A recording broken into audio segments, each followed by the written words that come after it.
Hey guys, welcome back to another video. In today's video we'll be covering 3 more budget PCs, except this time, well, they're more mid-range and high-end builds.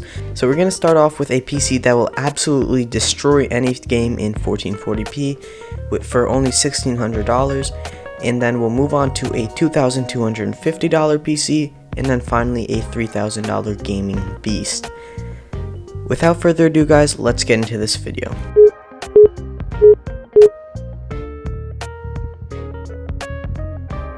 So starting off with the $1,600 build, we have the Ryzen 7 5700X processor for our CPU for our $1,600 build. This processor is a 8-core processor with a 3.4 GHz clock speed, but it can boost up to 4.6 GHz, and the TDP is only 65 watts. Coming in at $188, it is a great price for a PC of this caliber. For our CPU cooler, since the CPU does not come with a stock cooler, we will be using an AIO, and this will be the Vetru V240 52 CFM liquid CPU cooler. This is a $90 white cooler with RGB fans, and it is a 240mm AIO. For $90, it should be great for this build, and we chose the white and gray color scheme to match with our white themed build, and it has RGB fans like I mentioned.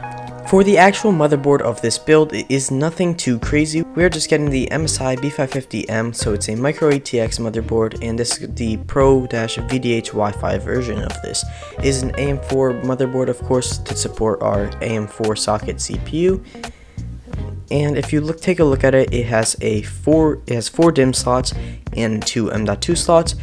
And although this is only $120, it's a great board since it also comes with BIOS flashback button. Even if your motherboard does not come with BIOS support out of the box for the Ryzen 5000 series, you can always use the BIOS flashback button to easily change that. Other than that, like I mentioned, we have 4 DIMM slots, a max memory of 128GB, which is the same max memory as our actual CPU, micro ATX form factor, and any DDR4 speed you can want, including the one that we will be using, of course. And it does have 2 M.2 slots, and it does include Wi-Fi 5. Not the greatest Wi-Fi, but it is Wi-Fi nonetheless. Moving on to our memory, we will be using 32GB, a 2x16 kit, so we're getting the benefits of dual channel RAM, and this is going to be the Team Group T-Force Delta RGB. It is clocked in at 3200 and CL16, so it is basically performing like a 3600 CL18 kit. For $80 with RGB and a just nice overall clean white kit, it is a great value. For our storage, we're going to be using a Team Group MP34, and that is going to be a 1TB, and that is a PCIe 3.0 drive. For $49, this is just a tremendous option, and I definitely recommend getting this if you're on a budget. For our graphics card, for $830, we are getting a Ryzen 7900 XT. Now this is the second best GPU that AMD has to offer, and it is a 20GB card, and it's going to be playing any game you throw at it, super high settings, ultra settings, 1440p, and even like maybe high settings in 4K with still high FPS, at least 60 plus FPS in any title. For the case, we will be once again using the NZXT H5 Flow ATX mid-tower case. Now this is an ATX case, but it does support the micro ATX form factor. If you prefer to have a smaller case, you can opt for a micro ATX case, but I personally like the aesthetics of this all-white case, and it has a nice little fan that blows right up into our GPU to keep it nice and cool. It comes with 2 pre-installed fans, the one in the back and the one in the toilet bowl, as people call it, which is the one I was just showing you. It supports a video card up to 365mm, and that is definitely going to be enough for what we need, as this 7900 XT model that we have is only 344mm. Finally, for our power supply, we will be using the Corsair RM850X 2021 version, and it is an 80 plus gold certified, fully modular ATX power supply that is ranked tier A on the PSU tier list. Now at 850 watts, this is definitely going to be enough for this build, and will leave some room to upgrade for other parts in the future. Anyways, the total for this build before taxes and shipping, which once again I will mention, the prices are never going to be including taxes and shipping because they may vary from time to time, but right now this comes in at just under $1,600, about $8 below the budget, with a grand total of $1,591.91 USD. Now for $1,600, I don't really know what would beat this build, and it will, like I mentioned before, destroy anything at 1440p and 4K. I'll throw up some benchmarks on the screen now if I can find some, and I'll meet you back for the next build.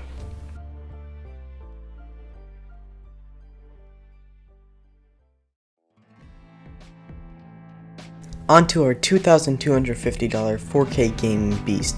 For our CPU, we have the AMD Ryzen 9 7900X processor.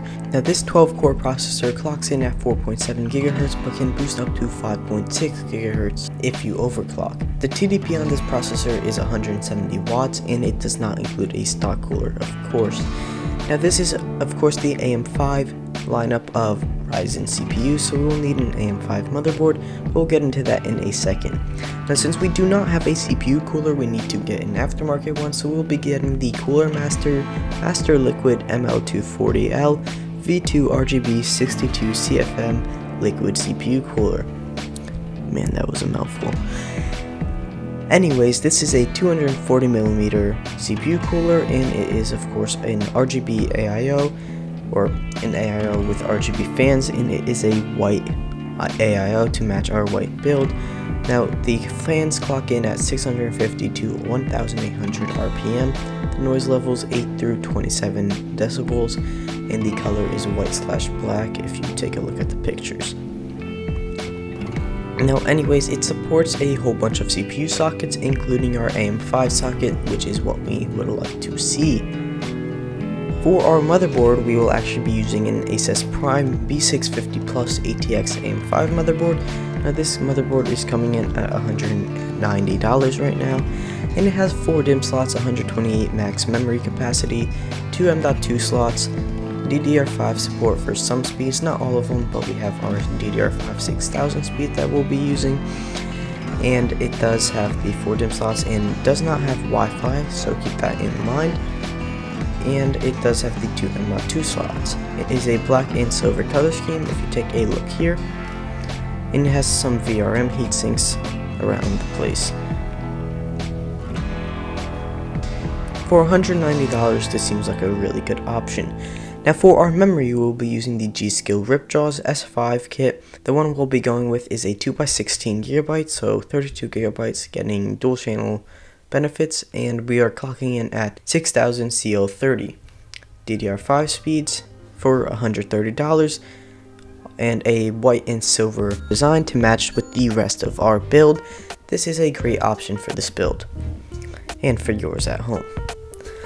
Now for our SSD, we'll be upgrading to something a little bit faster, a little bit more spacious, and a little bit more pricey.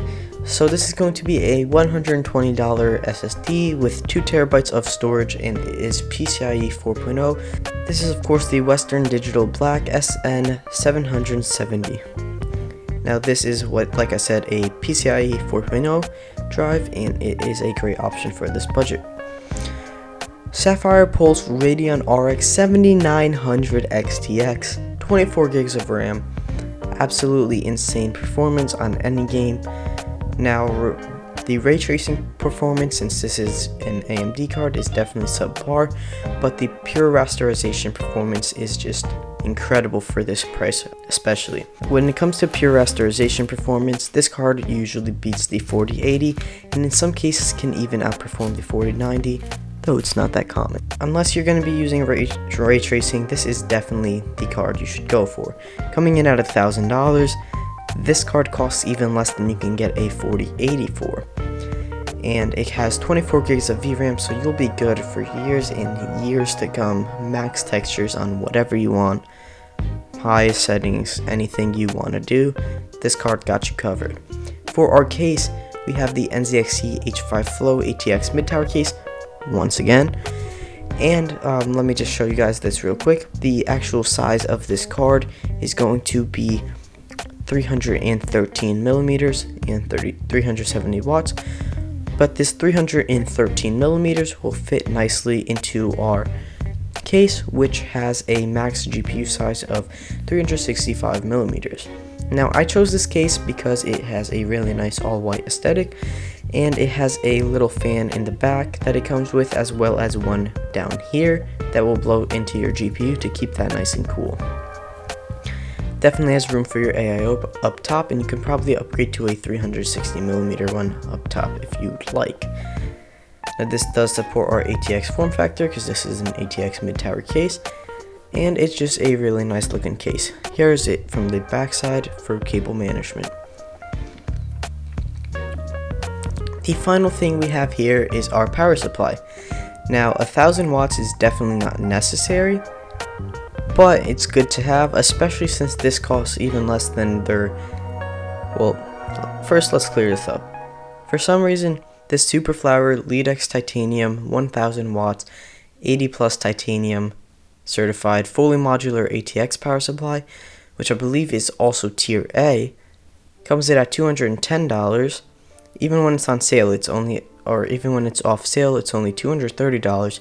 But then their 850 watt 80 plus platinum one is $260.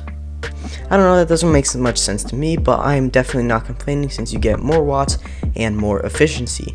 Now, 80 plus titanium is the peak of efficiency ratings for 80 plus series, and this is a tremendous power supply, and it's fully modular. If you care about that, you can customize your cables, do whatever you want. Now, anyways, the total for this build comes in at $2,252.79 USD. Now, so we went about $3 over budget. I think you got an extra $3. If not, just go look around outside. You could probably find it.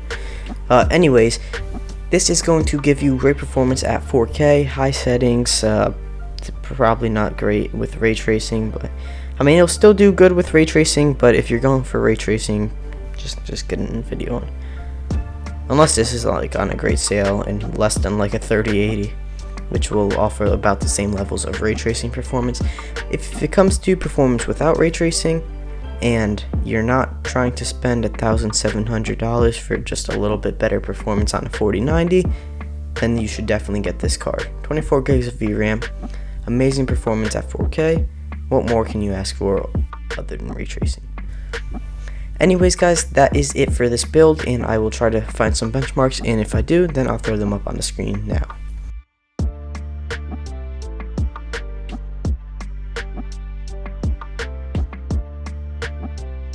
Alright, now here we are with our $3,000 Gaming Beast 4K super high FPS, the top of the line GPU that you can get at this current moment in time, and let's get into it. For the CPU, we are getting the Core i9 12900K, so this is a last gen, aka 12th gen i9 processor, clocking in at 3.2 GHz, and it has 16 cores, and it can boost up to 5.2 GHz with a TDP of 125 watts, and of course, no cooler. Now for the CPU cooler, we are going to be using an EK-AIO 360mm D-RGB 66.04 CFM liquid CPU cooler. So basically just a 360mm cooler, AIO cooler, with RGB fans. So currently this has just gone off sale yesterday because of course I want to record this, and then it goes off sale. But you can get any 360mm AIO, and there's room for the budget, as you'll see once we get there. Now for our motherboard, we'll be using the Asus Prime Z690-A ATX LGA 1700 motherboard. Now of course this is our LGA 1700, we're not going with a Z790 because we're using a 12th gen processor, so it doesn't really make sense.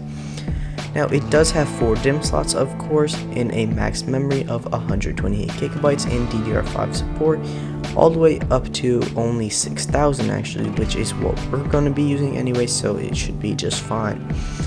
Now it does have quite a few M.2 drives, and by quite a few I mean 4. So if you want 4 M.2 drives, you can do it. Anyways, this is a silver and black color scheme. It is a really clean looking board, as you can see from the pictures, with tons of VRM heatsinks all over the place. Especially for those 4 M.2s. I don't really know who needs that, but sure. Anyways, this does not come with Wi-Fi, so I guess the good stuff stops there. But other than that, this is a really great motherboard. And if you're using Ethernet, Wi-Fi no matter you anyways. But anyways, this is a great motherboard coming in at $215. This is definitely going to be sufficient for this build. For our memory, we'll be using a G.Skill Ripjaws S5 32GB once again. So once again, 6000 CO30 memory. This time we're going with the black version. You can change it to the white one. You could do whatever you want with the colors of this build, but this is what we're going with. Now 32GB once again, $125, and it's a great option. Once again, going with that Western Digital Black SN770 2TB M.2. Once again, it's PCIe 4.0 coming in at $120. Yada yada yada, you already know, I was just talking about this. Anyways, to the exciting part, we have an MSI Supreme X GeForce RTX 4090. That's right, we got the top of the line graphics card. You want 4K super high FPS? You got it. You want amazing ray tracing performance? You got it. You want a flex? You got it. You want to spend $1,700 on the GPU? You got it. You got everything with this card. You definitely have money if you're getting this card. Anyways, this is of course the 4090. I don't think I really have to say anything about this card because, well, it's the 4090. You probably know about the 4090. Anyways, moving on to our case, it is the Corsair iCUE 400X RGB ATX mid-tower case. Now, as the name suggests, it's an ATX mid-tower case by Corsair, and it is currently going for $110, and it is a black case with, well, RGB fans. I believe it comes with these 3 up front, and it is a pretty big looking case, and it is just plain black for our build. A lot of pictures you can go through. Obviously, case is one of the things that you can easily customize and easily customize yourself, but there's also a white version if you want that instead. Now the max GPU length for this is 360 millimeters, so it should be able to fit our 4090 just fine, as our 4090 is only coming in at a total size of 336 millimeters long. Anyways, for our power supply, delivering the juice to this 4090 that is so hungry for power, we once again have the super efficient 80 plus titanium certified fully modular ATX power supply, 1000 watts, of course from Superflower, because I don't know, they just make efficient power supplies, and they're tier A, so like they're not bad either. They're not just throwing in 1000 watts and gonna blow up your house. So anyways, this is a great deal, especially if you need high wattage. If you want a 80 plus platinum or titanium, this is the power supply to get for the budget. Best price, and it is 1000 watts, super efficient. You literally can't ask for anything more. So anyways, this comes in at a total of $2,832.32. But as you can see, that is not including the AIO CPU cooler. So basically what I'm saying is you got about $170 to spend on a CPU cooler. Yeah, shouldn't really be too hard to find one of them. Anyways guys, that is it for today's video of saving your money part 2, and I hope that I can keep doing it next week, but to do that you gotta subscribe and like the video, as well as turning on post notifications so you don't waste your money. Leave a like, comment, subscribe.